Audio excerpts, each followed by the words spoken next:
Let's look at how we can use RuneQuilt to plan out our story using the Save the Cat story structure. I'm going to start by creating a custom column. So come over here, custom templates, manage column templates. We're going to say add. I'm going to call this cat. We're going to add all the Save the Cat story beats.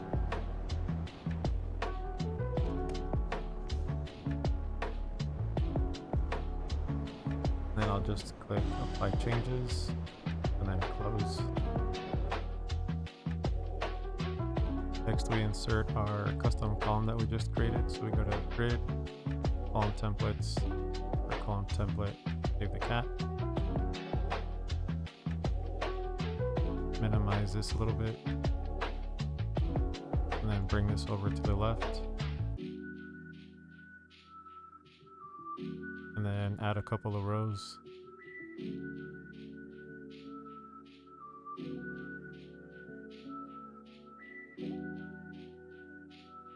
Now let's go ahead and assign our rows.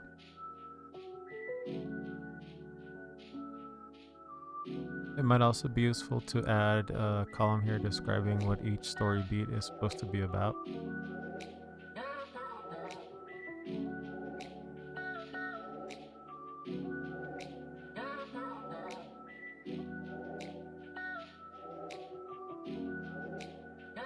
Now that we know exactly what all our story beats are and what should be happening in each of the story beats, we can start writing our story.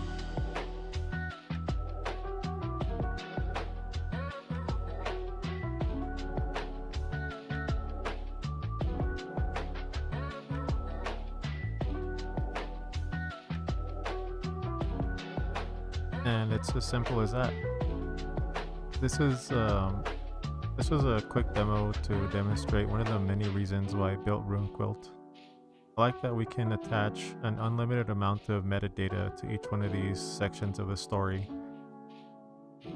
For me, this software solves a lot of pain points around having to take long breaks in between writing sessions and forgetting things in between those writing sessions. If that's something you can relate to, head on over to runequilt.com to check out the beta. It does have a price tag of $21 currently, but that helps support the work that I do on the software.